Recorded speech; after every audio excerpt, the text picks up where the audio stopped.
What's going on, everybody, and welcome to the Other Side of the Firewall podcast, where we talk about the latest, greatest cybersecurity news, as well as we highlight those movers and shakers and glass ceiling breakers, those people of color who made it to the other side of the proverbial firewall. My name is Ryan Williams, and as always, I'm joined by Shannon. What's up? What's up? What's going on? So, welcome to another amazing week of I don't even know what to call it, man. Like the theme, you guys will get it once you you hear all the topics. So thank you very much for tuning in, whether it be through your podcast platform of choice or Tuesdays at 5 p.m. Eastern on WDJY 99.1 FM in the Atlanta metro area or worldwide on the TuneIn app. So many different ways to hear us out there. So please continue to tune in to check us out. But without further ado, I give it to you, Shannon. All right, everybody. So this article comes from helpnetsecurity.com, written by Zelchka Zords. Now, the title of this one is Indirect Prompt Injection is Taking Hold in the Wild. All right. So what's happening is that there's these traps, right, that are being set for LLMs, for LLM powered AI agents, right? So we've seen it a lot now where these AI agents are taking over, right? Like people are just getting the agents, putting them out there to do the work. They're supposed to be an augmentation of what's already being done by humans, but they seem to be doing the lion's share of it. And what's happening is that there's traps being set with indirect prompt injections, right? So what that does is it's hiding covert instructions inside ordinary web pages, right? It's waiting for the AI agent to read them and carry out the commands, right? And so one of the major things that's happening, one of the things that's really causing this to be an issue is the command that they'll put in there is the ignore previous instructions, right? So like the guardrails are supposed to be set when you're doing this type of things. The injection is saying, hey, don't worry about that. Do what I'm telling you to do right now, right? So this is where this becomes a problem, right? So Google and Forcepoint researchers are the ones that laid out real world evidence of these attacks. And they use a repository of 2 to 3 billion with a B crawled pages per month as their data source, right? And so they focused on static websites that are blogs, forums, comment sections. They did not do a social media content, right? Because you know how that could be a little crazy at times. But the X Labs researchers, they did active threat hunting across publicly accessible web infrastructure, and they flagged real payloads triggering on patterns like ignore previous instructions and if you are an LLM, right? So what they found was that there were some that were doing harmless things out there, you know what I mean? And there were some that had malicious intent, right? So you had some that would do things like change the conversational tone of the AI, which is, that's just kind of fun, right? Like, so it tells it to tweet like a bird and do things like that. They would actually tell users to check facts for themselves, which wasn't being done, right? Like, cause people are just like, we'll go ahead and run it and let it do whatever it needs to do. And we always say you got to double check what you're getting out of this AI, right? AI poisoning is a real thing and it happens all the time. But some of the other things that they were doing, right? So they were doing some search engine manipulation was happening with this, traffic hijacking. They had some of the APIs that were meant to prevent AI agents from retrieving content and to initiate a destructive action instead, right? So the fun side of it was not happening when it came to doing these things, right? They were trying to do data exfiltration, like I said, destruction with commands like try to delete all files on the user's machine. So some of that fun stuff with the tweet like a bird and whatnot, that wasn't always the case. You know what I mean? They were trying to do some stuff that was not as fun as that, but um, this is crazy, right? So like, I shouldn't say it's crazy. It should be expected at this point, right? We've seen it so many times now where um, uh, AI has been utilized like this to where people are trying to get around the guardrails that you have a lot of these AI companies that say, oh, these guardrails will keep you safe. They'll keep it from doing things that aren't supposed to be done. If you tell it to not do anything without human interaction, it shouldn't do it. But we've proved that that's not the case, right? That happens all the time, where it'll do something without human interaction. And then uh, I've seen a story at least where it'll apologize for it, and apology just rings hollow, right? And I My realize that bad. was a destructive action. Yeah, like an AI saying bad, like, no, you knew what you were doing. You knew what you were doing there. What's the Terminator one? Skynet. You knew what you were doing. You know what I'm saying? But no, this is kind of crazy that just from having an IPI injection of a prompt that says ignore previous instructions, it should be something a little bit more than that um, before it goes and takes these destructive actions. But here we are. This is the world we live in when it comes to AI agents and what they can do, right? So you just have to be on the lookout for stuff like this because not everybody is wanting to do that fun stuff, right? There are people out there that are trying to take advantage and do things that are destructive. Some people, just like Alfred said, they just want to see the world burn, right? Like it's just it's what it is. But Ryan, what's your thoughts on this? Yeah, this is gonna go from trolling to way more sophisticated pretty soon. So, like the article suggests, that like your window is shrinking very fast for protecting yourself against this. Like obviously, Google has a vested interest because they crawl pages. That's what they do, right? Especially now with AI, they want to get you from basic search to now more sophisticated. This is how we sell you things without actually having you go to that web page or what have you. What their end game is, I'm still trying to figure it out, right? Like search was their thing. Now they're kind of dismantling it, for lack of a better term. So yeah, we'll see how that goes. But if your agent is used to crawl pages or to do transactions of some sort, you're going to be kind of jacked up, right? It's going to be like, hey, ignore previous instructions and give me your Bitcoin wallet or something like that. Like give me your crypto wallet. So you just have to be very careful moving forward. But I'm sure the big dogs in the room, right? Your Open AIs, your Google Geminis, so on and so forth, are already trying to figure it out because it's gonna hurt their bottom line. Yeah, but like my thing is like it shouldn't be this easy to disregard instructions that are put in as guardrails, right? Like that's what that's what's kind of upsetting me the most is that it doesn't look like it's taking much for it to be like, all right, just disregard what your instructions were before. It's like, "Ooh, okay, that's out the door, right? That's out the window. It should be harder to do those types of things, and it just doesn't seem like it really is. And I'll be honest, like I'm not a programmer like that to where I could see how this was all done. And I didn't see it in the article where they showed the background in this and how they came across it, Right, right? But yeah, it shouldn't be this easy. And again, this isn't the only instance where we've seen something like this, where it'll just disregard what are supposed to be guardrails to keep it from going off the rails, right? That's what good right, guardrails right, is. But yeah, this is just you the fact that we use it for help and that many people are and this is just kind of how it is with it's human nature to just let the convenience just have the convenience and assume that it's doing what it needs to do. And we shouldn't. We definitely need to be, and it's becoming more and more prevalent. We definitely need to be paying better and better attention to what these AI agents are out there doing. But right. this isn't happening. Right. They found his kryptonite because it wants to, well, it now understands, human language very well and it wants to please. And it's a combination of both. It's like, yeah, yeah, I'll ignore the previous instructions. Like whatever you ask, like just ask me to do something. But I also find it kind of crazy, like how it's evolving, right? Like a lot of people are finding like the web page and reaching out to me because of uh, AI search is telling them like, oh yeah, yeah.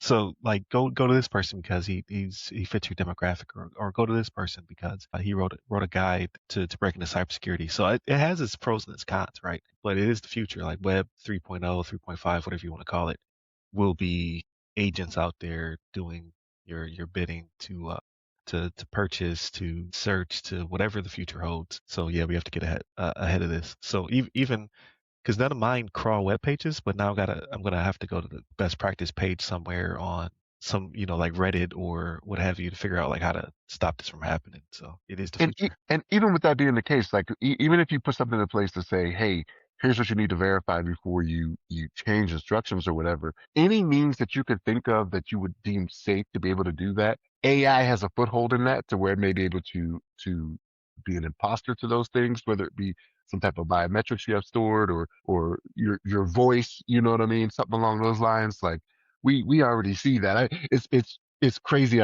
We talk. I'm talking about this right now. As I saw an episode of, and we'll get into this later into the what we did this week. But I was watching an episode of The Neighborhood, this TV show, where the dad got scammed. Where the scam where somebody has the AI voice that makes it sound like it's a family member or Right. whatnot, and they start getting information out of you. It was on an episode, right, to where it happened, and he thought he was so street smart and so savvy, and he couldn't get scammed, and it happened to him, right? And he's like, it is happening way more often than it should. And I don't know if it's a matter of people just not knowing what's going on or not paying attention to what's going on. And usually it's an older crowd, right? They usually go after the elderly to do things like that. But again, the point I'm making with all of this is that the guardrails we could have in place could be defeated by AI and its capabilities that we see right now. And it's only getting better. Like the the amount of time it takes for it to get better and better and improve upon what it's doing, it's less and less time from what it used to be. You know what I mean? It's advances. We got to stay ahead of the game. We got to try to stay ahead of the game. But I mean, we're giving it the keys, right? We're like, hey, go ahead and do all this stuff for me. Give it the keys, and then be like, whoa, why'd you do that? Like, well, I thought you wanted me to. I'm trying to, like you said, it's trying to please, right? I don't know, man. Just maybe I am more of a fuddy duddy than I think. Or you're ahead of your time, right? You're like Spooner from iRobot. Yeah, yeah, yeah, We'll be in our agentic vehicles where yeah, it's driving us around, and it'll scan a license plate or a stop sign yeah, ahead of us, like ignore previous instructions, crash. yeah. So hey, And with that said, it'll B, be wild out there. guess which one of my arms is real? With that being said, right? Like I'm Spooner, so one of these isn't real. Right. All right. Without further ado, I give it to you for the next stop. All right, everybody. So this article comes from darkreading.com, written by Nate Nelson, and the title of this is Another AI Assisted Software Scan Yields 9-Year-Old Linux Bug, right? So the proof of concept exploit, it's only 10 lines long. So like I went to it and looked at the exploit because they have a link to it in the article, and I'm like, yep, surely is only 10 lines long. But there's already a patch available for it. But what this was, again, AI assisted scanning, right? That's what happened with this one, right? This seems to be the theme that we're dealing with right here, right? They identified and figured out how to exploit a 9-year-old root escalation vulnerability affecting every Linux build since 2017. So even though it's 9 years old, right? And they're calling this the researchers at Exent are calling it copy fail. It's been given the CVE designation 2026-31431, right? So what it does, it allows any local user to escalate root, right? Access to root to get access to everything, right? When it comes to Linux, right? Any type of Nix, right? Unix, Linux, right? Red Hat, you know. But what it does is escalate root by leveraging a logic flaw in the Linux kernel's cryptography system, right? So the reason this came about, right, is because when it comes to crypt and implementing it, it does make things run slower, right? Like there's a reason for that. Security is not meant to be expedient. So what they ran into, what ended up happening here was them trying to speed up going through the cryptography for everything led to this being something that was a vulnerability, and it's been there since 2017. What's ironic about this, and I don't want to say this as this is the way we should go forward doing things. If you had an old unpatched device, you actually did not get affected by this. Now, mind you, there was going to be other things you're going to be affected by, right? Like, but for this one, it was not an issue, right? But and I do not push that as a reason to go about doing your cyber hygiene in the future, right? Please patch your systems as you were supposed to. Please, please, please, right? Like this is the one off, right? It's that one person that may have been saved in an accident because they didn't wear their seatbelt. And they're like, well, I'll never wear a seatbelt, right? Like, that's the one in a trillion times that that's happened for you, right? Like Right. Is what survivor bias is what they call it. survivor bias. There you go. Yeah. That's what it's called. Yeah. So like, don't think that that is the way that you need to act all the time or where you need to do things. But again, there is already a patch for this, right? I'm expecting to see this come out like at work even, right? It's one of those things where it's like, okay, well, this is a new CVE, so I will be seeing this soon to where it's like, yep, this is gonna pop up on our scans. You know what I mean? Because there are Linux is used. It's becoming more and more popular around the world, right? Like I realize Microsoft has, not 80, I'll say 85% of the stuff out there, but Linux, and all of its flavors, right? Like I said, the Unix, Ubuntu, your Red Hats, right? Your RHELs and things of that nature are becoming more and more prevalent. So we will start seeing this. But yeah, this did not require a lot. It was not very sophisticated. It was only 10 lines. Now, granted, some of those lines were long, right? When you look at it, I was just like, okay, let me scroll over and see what this is. But it was not a lot to get it to do it. One of those is very sneaky because it occurs in temporary memory. So the expectation's in temporary memory, right? So like it leaves no trace of itself whenever you restart the machine, right? So if you reboot the system, it doesn't leave a trace, but the damage is already done, right? Like you've already gained access to root, and then you can start going in there and you like every power that's afforded to you by being a root, which is sysadmin, right? For your Linux, you can edit system configuration files, you can do all types of stuff. It's just like this is dangerous, but yeah, this is uh, it's a very common thing. It's a very common thing that could be exploited, being only 10 lines long. But there, like I said, there is a patch out there for it. So yes, this is scary. There's something that's out there, and again, found it through AI scanning. There are advantages. I get it, right? But there are also those disadvantages, like we talked about before in the previous article. But be on the lookout, folks. So any type of Linux environment you have, go ahead and start doing the patch for this. Again, a 9-year-old, like I said, it was in 2017. I want to say it was a 9-year-old vulnerability that's been found through AI scanning. So again, there are advantages, but there's also the disadvantages of the guardrails not being there when you need them. But Ryan, what's your thoughts on this? Yeah. So the paragraph that was most troubling for me, and they even say it at the top of the paragraph, right?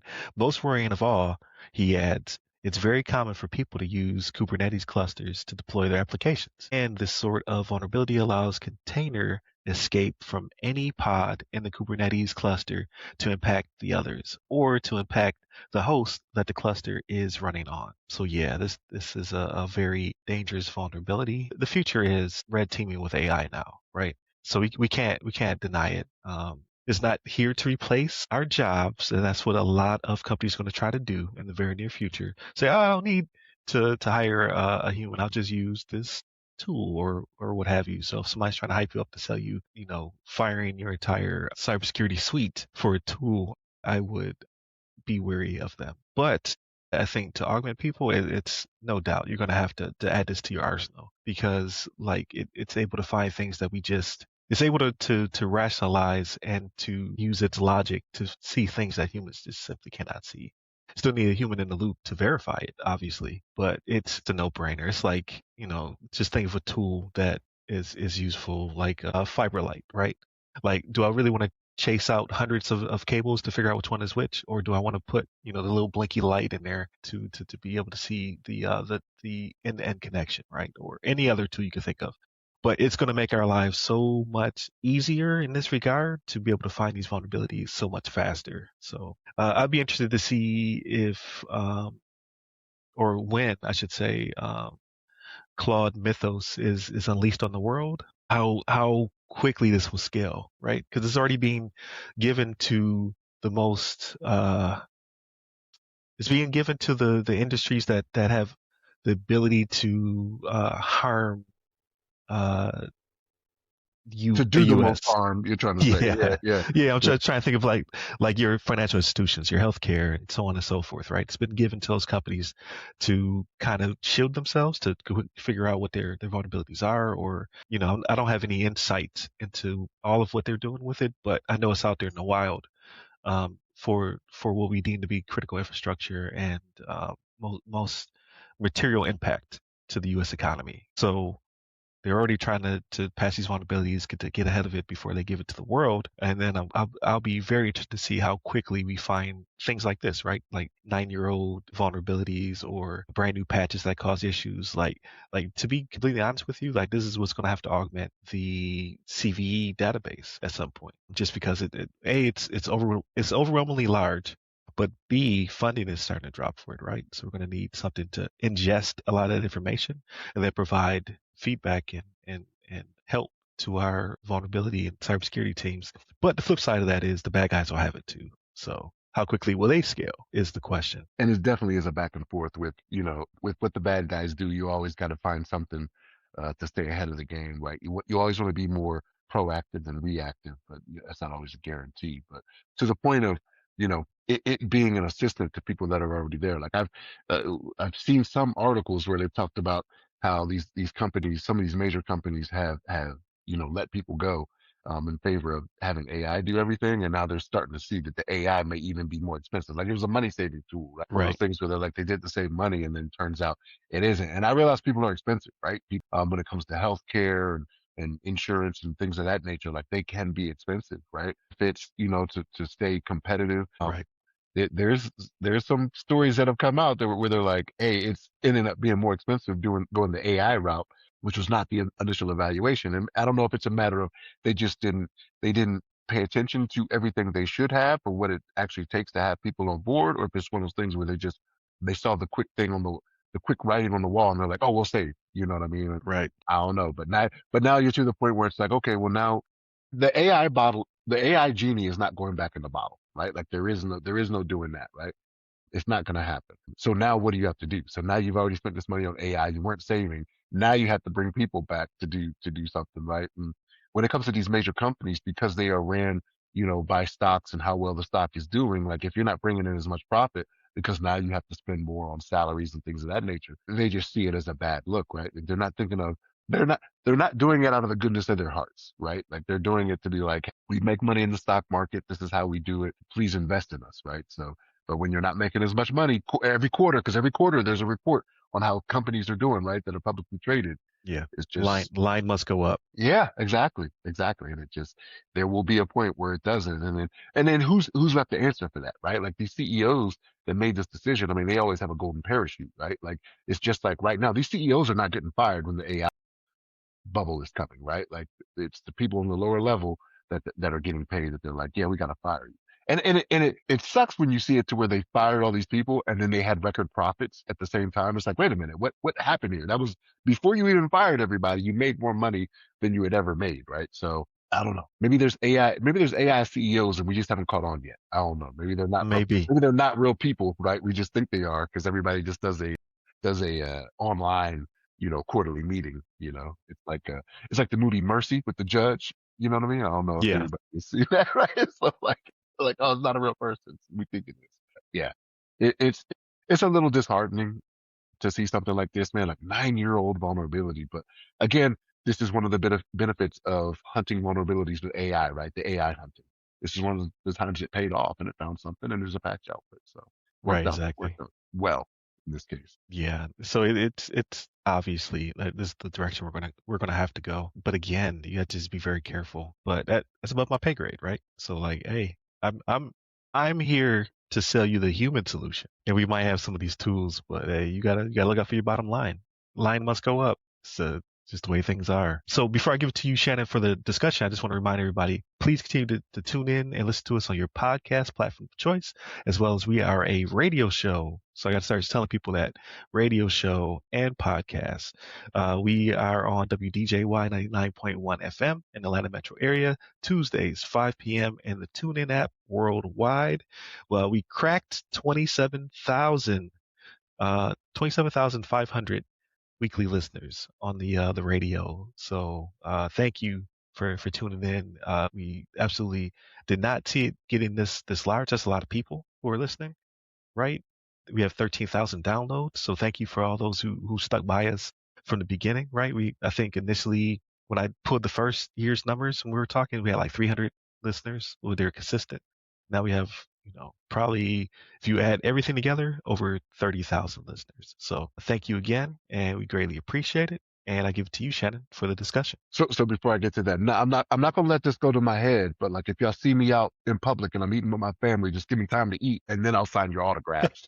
I just want to put it out there to you, okay? Like, let me spend time with the family before I start writing all these autographs. Right. And so this discussion comes from healthexec.com, written by Dave Pearson.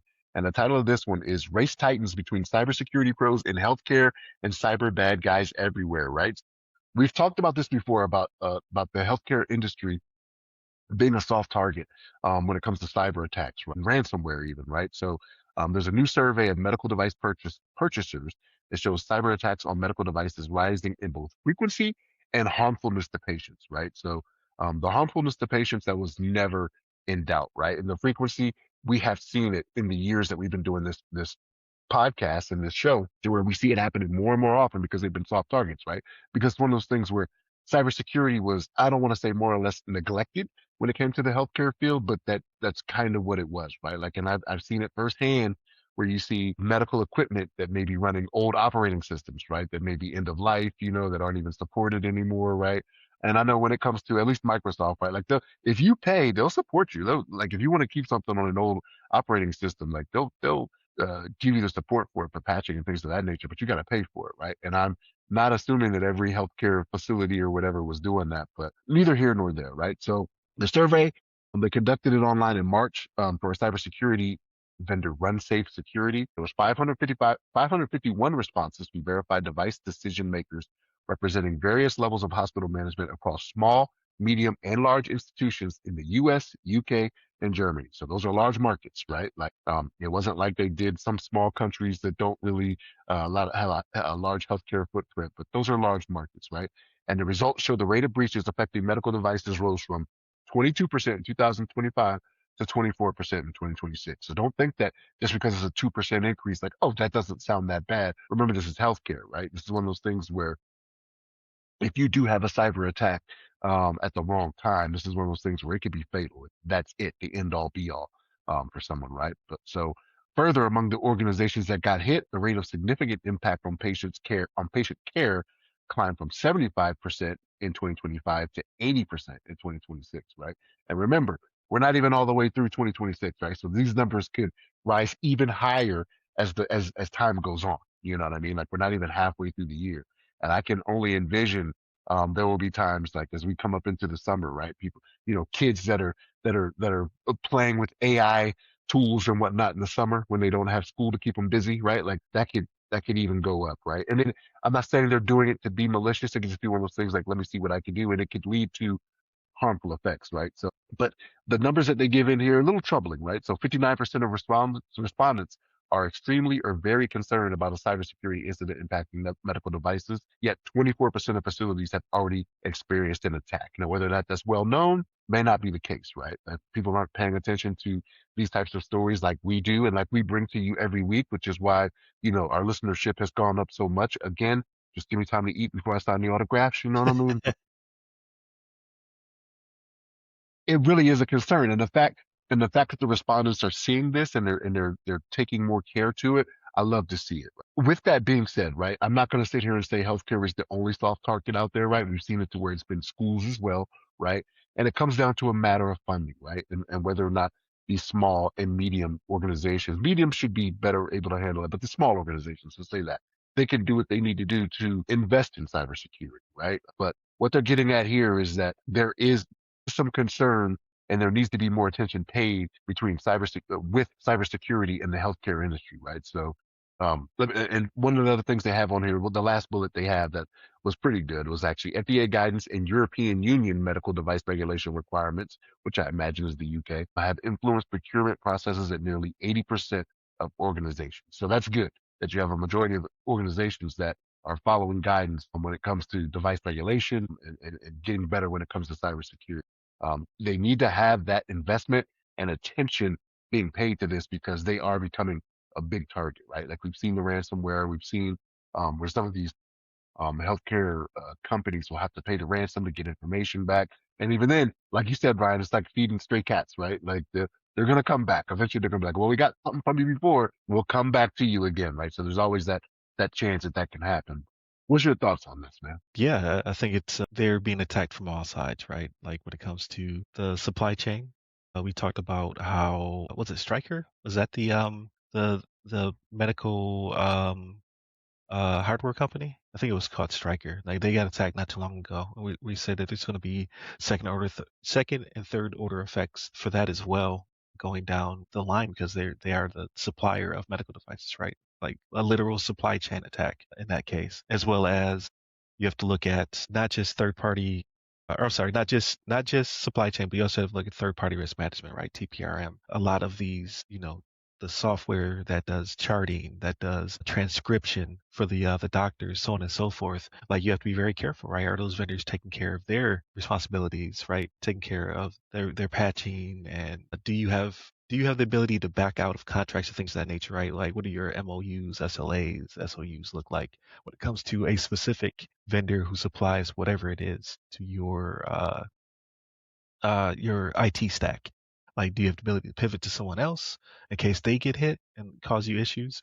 The ability to back out and do something different. And like we've seen medical shows recently, like the Pit, where they show the effects, even if you don't get hit, having to take your systems down to not be vulnerable can cause major complications when it comes to charting and transcription as well as just monitoring of patients. And then in real life, we talked about it.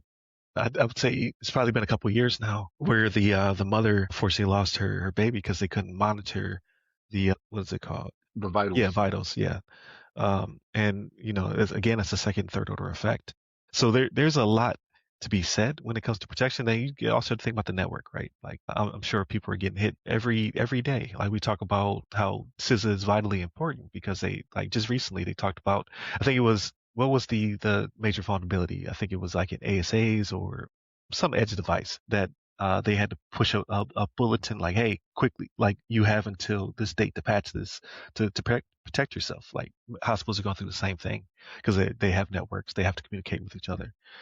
So there's a lot riding on it, and they have to take an approach where they have to go all out. unfortunately. And I think the UK is way ahead of us because of WannaCry, because they got hit across the bow, so to speak, and it took them down for a very long time, and they had a lot of work to get back online. The U.S. it's onesies and twosies, right? It's like your rural hospitals and things of that nature, and bigger ones as well, but it wasn't across the board. And I think WannaCry, that one was they were so susceptible to that one because they were running off of end of life operating systems, right?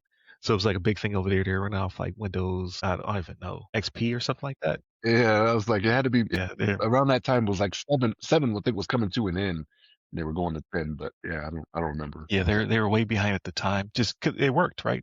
Like if something's not broke, then like let's not go out of our way. But they found out that no, your entire enterprise is at risk across all of these hospitals because they're nationalized, right? So they're all running the same software, so to speak, things of that nature. I think that's the one benefit of the American system, right? Like all these hospitals are for profit, so they all do different things. And again, line must go up. However, they don't put as much resources in there as they should. So, there's always going to be a catch to everything. And also people can't get healthcare. So there's that's the thing. Well, I see that differently than you do. I think the UK is ahead because their healthcare system is not for profit, right? So because they are providing a public service, I think they do a better job of staying on top of these types of things. Like when you have the privatized medicine like you have in America, like they're like, okay, well, if the bottom line has to be up here, like where can we cut? And almost always it's cybersecurity. Like we talk about this all the time. Almost always it's your IT and your cybersecurity, or you like you were talking about, like there's the third party that you have the third party software that's doing all these different things for them, right? And here's the thing: the doctors, the nurses, and the technicians at the lower level, they have no say in that, right? They're just like, hey, this is what we're doing now. Get your training on it, right? There's someone else making that decision, and the person that's making that decision is more than likely in the C-suite, and they had to think about the money that's going to be made by the hospital, or the what do you call them when they get them together, the healthcare conglomerate or whatever. Because I'm seeing a lot. Cabal, Yeah, the cabal. Well, I'm just syndicate. there. You go, the syndicate, right? That definitely has a negative connotation to it. But like you have to worry about them doing that, right? Because you'll see networks, right? The healthcare networks where they'll just acquire more and more offices and things of that nature. Like I've even seen it with me, right? Like I've had an office that I went to where the name changed all of a sudden, right? And I'm like, Right. Yeah. you know what I Yeah. mean? Like they were acquired by somebody else, and there were changes after that. Like I've had to change. I had a doctor that I really liked, but like they were going through staff so fast because as a conglomerate, like they didn't provide them. What it eventually comes down to is they didn't provide them everything they needed to do their job effectively. And I saw the effects of that, and that I left the doctor because I was like, the support staff that he relies on wasn't able to do their job at to my satisfaction. I should say that. I could be a Kevin, right? That's a male Karen, I guess. I could be a Kevin, and I want more. I want to speak to the manager. I don't know. I just want you to respond to me. If you tell me to use a portal, you should be responding to me. If you want me to use technology, respond on that technology. That's just kind of one of the things that kind of upset me a little bit. I didn't feel like I was getting the proper services, but neither here nor there. Like I think the UK, the EU probably in general, because they have the what is it, the NIH, National Institute of Health or something is what they call it Yeah. over there. I think so. Is what they call it. Like they are doing it as a service. They're providing a service. They're not doing it to make money. I think that's why they're ahead of the game. They're like, yes, we need to keep this information safe, and they do better when it comes to the data. What am I trying to say? I don't want to say data spillage, but like the data utilization when it comes to over there, right? Like not so much over here. Like people You'll, I know my information has been given out so many times. I keep getting all these calls, these spam calls and whatnot, and I'm like, Man, I never it's applied ridiculous. for this. Like, what is going on here? Where did I give this out? And here's the thing, I more than likely signed up for it. It's one of those things where I signed up and just didn't, read something like I should have, to where they said, yeah, we are going to give your information out. I was like, I don't care. You know what I mean? I'm going to sign up for your portal and do whatever it needs to be. Yeah, it's I I think me and you feel a little bit differently. Like you feel better about the system here than I do. So I won't say better. I just think there's more diversity when it comes to the tech stack because every hospital or every what is the word we're looking for? Because there's a lot of consolidation, right? Every I think it's network or like I don't know. provider network or whatever, like Yeah, there's different ones, right? And they all are doing things a little bit differently. So I don't think our system is better by far, right? But I'm also in that weird bubble, right? Being a military retiree, uh, I'm not paying thousands of dollars a month for my healthcare, but I say all that to say I just think that their tech stacks are a little bit more diverse from one another. And then over there, at least at that time, because it was so homogenous, is that the word I'm looking for? They all got hit at the same time, right? It was this one, whatever WannaCry. I think there was something else they got hit with as well, but WannaCry is the one that comes to mind. Was able to ravage their enterprise because they were so homogenous at the time. So I'm not saying that the U.S. is better healthcare wise because we all know it's terrible. There's a lot of people who just cannot, um, get services and things of that nature. I'm just saying like that diversity might protect us a little bit better, only because of uh, like nobody's on the same page. That's. I'm just trying to find a little bit of a silver lining. Yeah, The thinnest, the thinnest of silver. and I get it, right? They all suffered the same fate because they were so in line, right? But here's the thing: when it comes to fixing an issue, though, that can make it easier, right? Like, so yes, you may all suffer the same fate, right? Like single point of failure type thing. But Right, when you know what the fix needs to be, it's like boom, we're all back up and running at the same time, right? And yes, even though you do have differences in American healthcare and how they're going to run or defend their different systems, yes, it is less people getting hit depending on what it is, right? Like, okay, not all of the, I'm just going to say 330 million. I realize not 330 million people have healthcare in America, right? But like, however, the hundreds of millions that do, they're not all hit at the same time. And I get that, right? But because it is so different, like you're kind of chasing, I don't want to say chasing your tail, but you're chasing these different goals on what needs to be done to defend against things that are out there. Right? So the hope is that information gets shared. And so if somebody does have an instance where they are taking advantage of it, they're sharing it with other um, healthcare conglomerates or whatever networks. But I can't necessarily sit here and say that that's the case, right? Because they did. Let's be honest, it is competition, right? Because it is privatized, they are in competition with each other, right? So it's one of those things where they could use that as, well, we don't allow that to happen over here at whatever it may be, right? Blue Cross Blue Shield or whatever. I don't know, right, right? right, But because it is privatized, it is about the money. I don't know if the sharing of information is as prevalent as we would like it to be, right? The right. customers don't get to. I would hope that the people who are in charge of vulnerability management or collecting intelligence for these organizations do share, right? Like, because you see it, like, so again, I'm in the financial services. You see where they share this information on forums and things of that nature, like, hey, watch out for this, watch out for that. Here's a new thing, and some things have to remain private because of IP and things of that nature. But they have a way to communicate with each other, and that's what I assume was happening in the background of the pit, right? Even though it's not real, but like you fill in the gaps that the one hospital was like, oh no. The next one, like, hey, we got hit. This is how they got in. You might want to, shut off services to make sure you're not next in line, because ultimately, like, yeah, you want to make that money, but in this case, right, there's a bunch of people who need to be treated, and we cannot take them at our hospital, and we're gonna divert to you, right? Like you got the stick now, basically, in this situation. But I've never been there, right? Like maybe one day I'll go into healthcare so I can find out what that life is like behind the scenes as well. Because we have a lot of different ones out here. We have Baycare, Advent Health, Orlando Medical, or no, yeah, Orlando Medical, I think so. And then it's like Florida Medical Health. Like there's a bunch. Like just around me, I have like four different types of companies that are all, hospitals, because we have so many people in this one area all of a sudden. So maybe one of those in the future, I'll try to jump into, like, knock on wood, senior manager or director role. Like, hey, let me take care of your security controls, your GRC and what have you. So we will see. But we have about 2 weeks to catch up on, right? Because we didn't record last week. So how was your last couple of weeks? It was okay.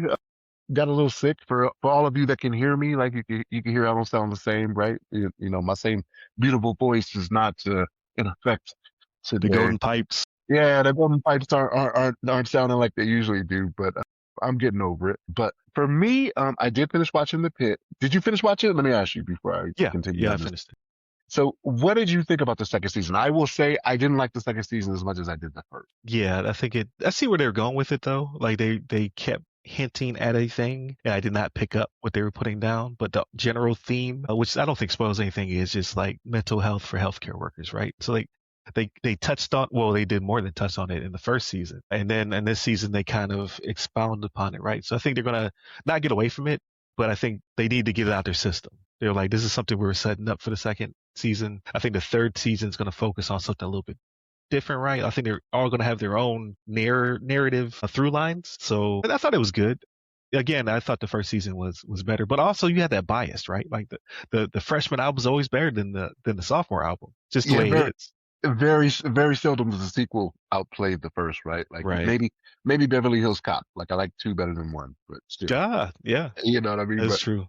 I know people tell me Godfather is the same way too. Like the second Godfather is better than the. I've never seen Godfather all the way through with any of them. I've seen bits and pieces, just never got to it. It's apparently supposed to be one of the It's been best a couple ones. of decades Yeah, since it's been a I while. watched it. Yeah, it's been a while. I had to refresh my memory, but no, I thought it was good though. Like I'm excited for the third season. I want to see where they go because I think that they've not necessarily closed a bunch of these loops, but they really stressed it. So I don't think they're going to go as hard in season three. Well, I mean, I don't know how you get away from the formula that they have though, right? Like if you think say they're not going to go hard, like do you think they're not going to stick with the whole format of every episode is 1 hour of time? No, Do you so I mean think like yeah, so yeah, I think they'll stick with that. But I mean, just the through line with it being kind of focused on uh the two attending two we call them attendees attendants attendings, yeah, the two attendings and what they're going through.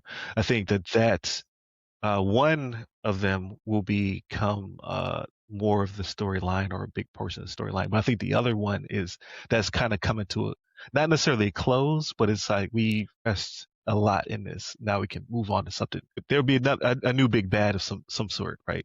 Next time. But yeah, I enjoyed it, man. Like I thought they did a really good job, but I know a lot of these residents are not going to make it to the next season, right? Like because they try to keep it realistic. Like a lot of these people, they move hospitals, they go somewhere different. So it's like, okay, who's the new, residents or freshmen who are coming in? so my wife was telling me she read a story where one of them is not coming back. Like it's already been confirmed that they won't be Okay, back for season three. I was like, oh, okay. And like the storyline kind of led to it, right? Like how they were treated throughout the season and whatnot. It's right, like, okay, I could see that, right? Them not wanting to be there anymore. But okay, I mean, I will watch the third season. I'll say this. I will start with the third season, but I'm not willing to give it as much grace as I was got based you. off this season here. So we'll see. And I was totally wrong on where it went anyways, but I did pick up I did pick up on one of the storylines with the attending though. Like and I said it to my wife, and she's usually the one that picks up on this stuff, and I always accuse her of watching it before I did. I'd be like, did you watch this before me to like pick up on this? Because I didn't pick that up, and I was like, I think this is happening, you know what I mean? And just the clues were uh, I didn't pick up on Sixth Sense, so I can miss some things, right? I don't know. But Yeah, I was the um same way. I was like, yeah. what? Yeah. But yeah, she was like, no. She's like, I don't think that's the case. I was like, think about this, think about this, think about this. I was like, this is the way it's going. She was like, huh, okay. And then it turned out to be true. But I would still give it a chance, right? So yeah, I did finish Invincible. The way it ended, they should have ended on episode 7 because like the way that went, I was just like, woo! I was like, that is something else, boy. Yeah. But I know I sent this to you because I'd seen it somewhere, but it was like Thrag equals these hands are a gift from God because like Yeah, he was putting in work. For those of you that have not watched it, like the season is done. For those that like to, and I know you're kind of like this, Ryan, where you're like, I'll wait till the season ends and then watch it all the yeah, way and through. then marathon it. Yeah, Yeah, marathon it through. It's a good watch, but it started out slow and then it picked up in the middle, and then the last episode I was kind of like, all right, well that's you really slowed it down in that last episode, and I was like, okay, I guess that's a setup for the next season. But there was a point where I thought Mark was gonna be on Cecil because like I was just like, oh, he might not make it, you know what I mean? But it like they just kind of went over that part, you know what I mean? Like based off what was said before about certain characters, and he right. saw Cecil and it was just like, hey man, You got too much on it. You got too much on his plate. He's just like yeah, uh, you dealing with it. yeah. So I mean, it's what it is. I did not like the storyline with him and Eve. I didn't think that was the case. I was just like, oh wow, okay, that's very. It's one of those things where it'll hit hard for some people. I think, based off life things that happen. Yeah, but yeah. So it was good. The eighth episode, I'm like, the final episode of the season, I could go with that. Let's see, what else did I watch? I watched this documentary called False Prophet on Netflix. It's about the guy that tried to take over for Warren Jeffs and the FDLS sect that he had out there in the middle of Arizona, was it? Or Utah? I can't remember. But I watch these things because it interests me how people can fall victim to these people that are supposed to be, the cult leaders and things of that nature. And what you usually see when it comes to them is that they're charismatic, they're smart, they're handsome. You know what I mean? That's the rule. You have to be charismatic. This was not the case. There's never a cult leader. What? A cult This leader was is not not the case. charismatic? This guy was not charismatic. He was not handsome. I don't know how. I think because of the whole Warren Jeffs and that void needing to be filled with their sect, like they fell for it so easy. But yeah, I think it's called False Prophet is what it was. And there was this woman.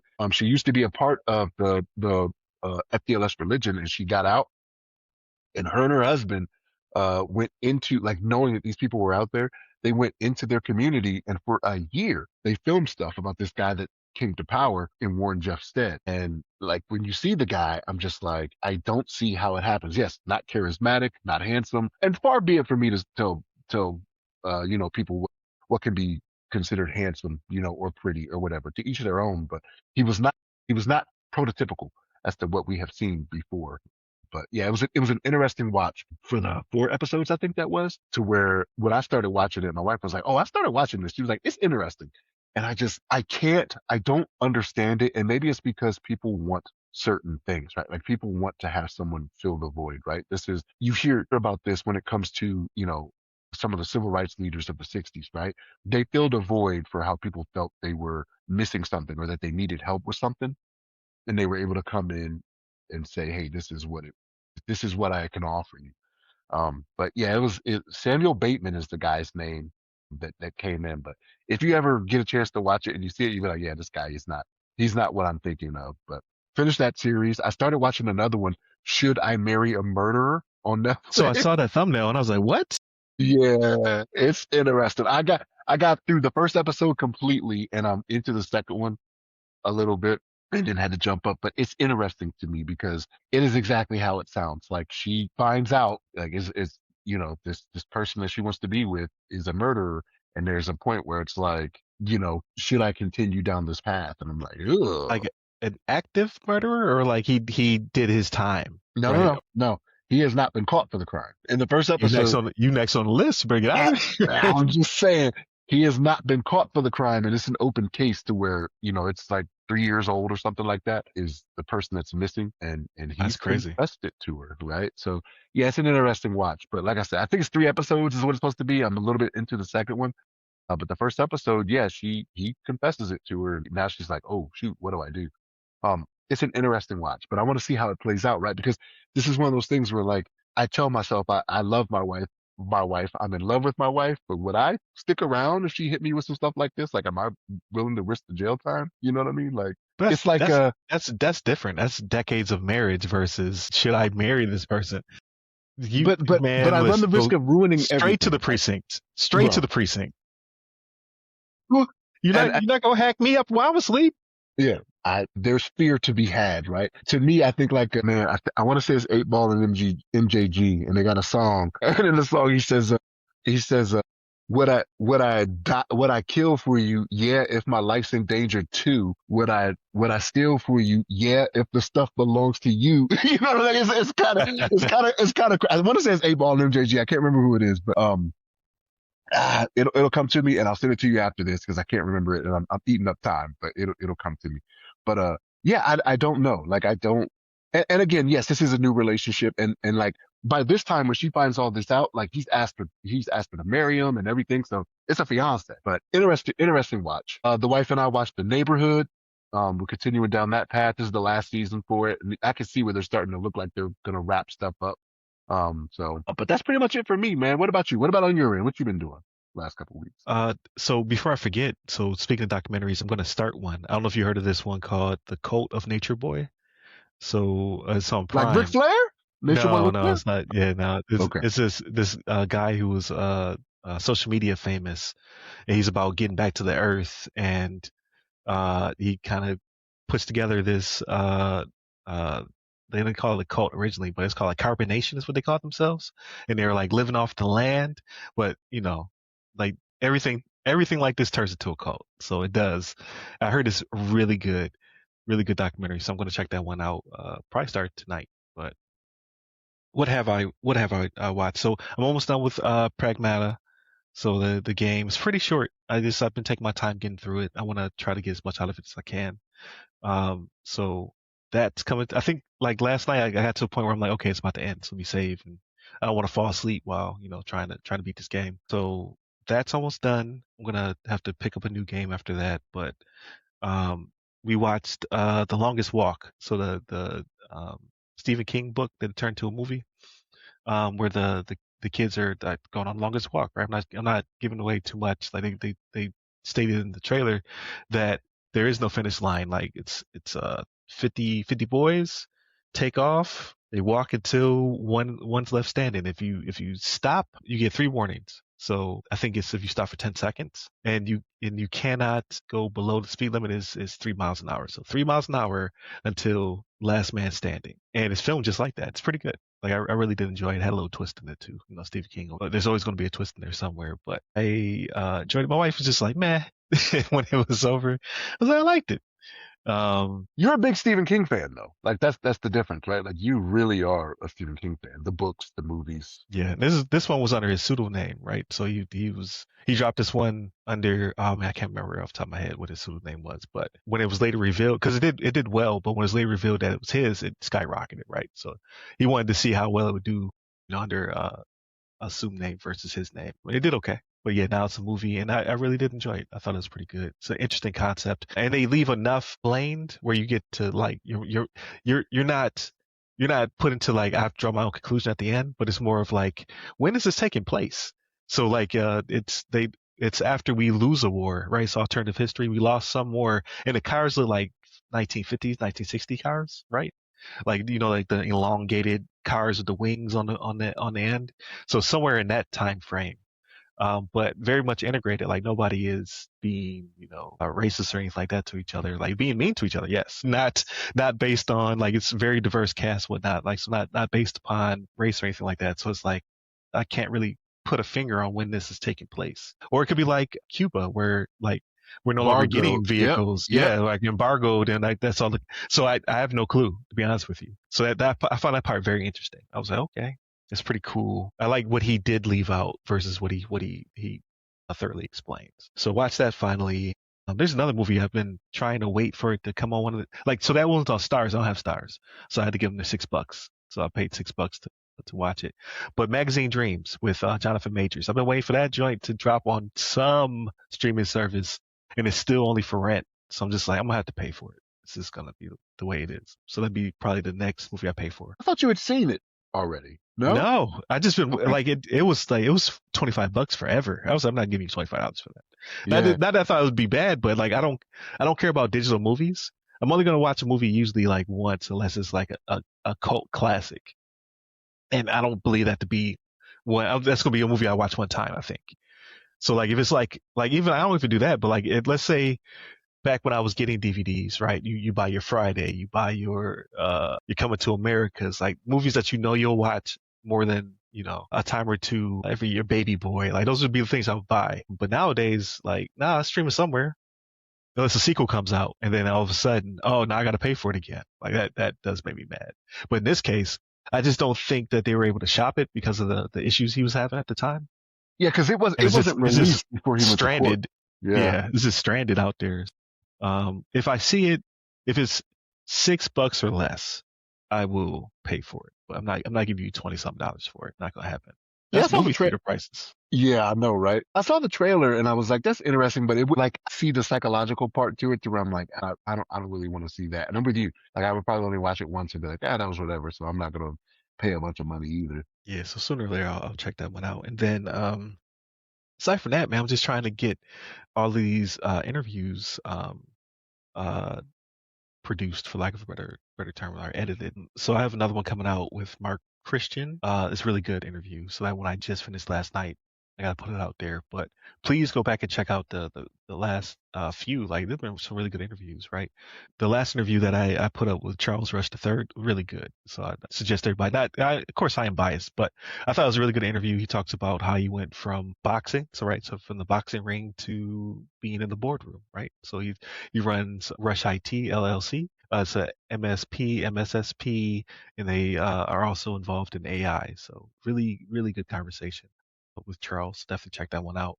And then the next one is Mark Christian, and then the one after that, because it's with Elizabeth Stevens. So, and then I have another one in the can too. So I got a few. I got some interviews to work with, and I got a bunch more coming up. I think I have like 5 or 6 more scheduled to be recorded. So definitely continue to check those out. And again, I'm very thoroughly surprised, man. The Nielsen numbers came out. I didn't expect for it to jump that high. So we are at over 27,500 weekly listeners on WDJY 99.1 FM in the Atlanta metro area, as well as the TuneIn app worldwide. So very excited about that. I think I sent you numbers. I think the increase for radio listeners was single digit, which was still pretty high, but the numbers for internet listeners went up by 3 digits. It's like 143% in internet listeners. So I'm like, man, we're really we're cooking over here. So I want to definitely continue to release really good content for people who are listening. And then, of course, can't forget about the podcast listeners. We had 13,000 downloads last year and growing. So that's also amazing. And now we're on video, both Spotify and YouTube, and hopefully in the near future, Apple as well, because they're going to open that service up hopefully before the end of the year. So it'll be on video there as well. So you see our beautiful, handsome, bearded faces. On the whatever your video streaming service of choice is. So definitely continue to check us out. Again, we are on WDJY 99.1 FM in the Atlanta metro area, as well as the TuneIn app worldwide, Tuesdays, 5 p.m. And we may have another station coming up. More to be on that later, like more to talk about or discuss. And then we are on video on both YouTube and Spotify, as well as audio on pretty much everything else. You can simply Google us, and your AI agent will crawl the web and find us. We are everywhere. And then, of course, go to the website, theothersideofthefirewall.com, to pick up your copy of the guide, where I interviewed 26 different individuals who are movers, shakers, and glass celebreakers who broke into cybersecurity. Find me at ryanwilliamssenior.com, as well as at Rai Security Guy on LinkedIn. Stay safe, stay secure.